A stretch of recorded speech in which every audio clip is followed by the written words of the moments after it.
Penyidik di Treskrimsus Polda Jabar menangkap 3 tersangka kasus dugaan distribusi ilegal tayangan siaran televisi satelit milik Next Parabola.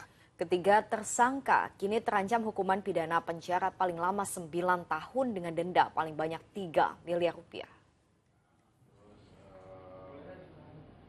Penyidik di Treskrimsus Polda Jabar menangkap 3 tersangka kasus dugaan distribusi ilegal tayangan siaran televisi satelit milik Next Parabola. Para tersangka tergabung dalam perusahaan bernama PT Sentral Multi Telemedia yang bergerak di bidang lokal kabel operator dengan menggunakan nama udara S-Vision. Sejak 2020 hingga 2022, para tersangka diduga mulai mendistribusikan secara ilegal siaran Next Parabola di wilayah Sukabumi, Jawa Barat. Selama beroperasi, terdapat hingga 1.500 pelanggan di wilayah Sukabumi yang berlangganan S-Vision dengan membayar biaya Rp40.000 setiap bulan.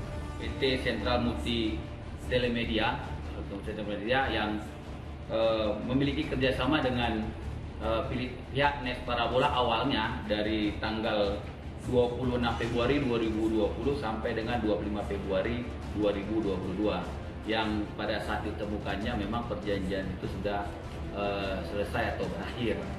Namun setelah kita telusurin lagi bahwa perjanjian tersebut hanya berada di wilayah Pekanbaru Riau dan tidak tercantum kegiatan tersebut di wilayah Sukabumi. Mereka tanpa bekerja sama dengan kita, tanpa ada kontrak dengan kita, secara ilegal mengambil channel-channel televisi kita, lalu didistribusikan kepada TV kabel yang mereka kelola. Lalu mereka menarik iuran dari para pelanggan, yaitu jadi tanpa izin yang punya channel. Ini pasti kita akan mengawal kasus ini sampai dengan proses persidangan yang dibantukan.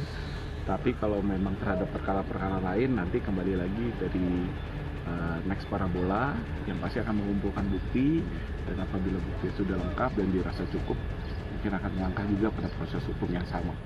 Para tersangka akan dijerat pasal 48 dan 32 ayat 2 tahun 2024 tentang perubahan kedua atas Undang-Undang Nomor 11 tahun 2008 tentang ITE dan pasal 55 serta pasal 56 ayat 2 KUH Pidana dengan ancaman hukuman pidana paling lama 9 tahun dan denda paling banyak sebesar 3 miliar rupiah.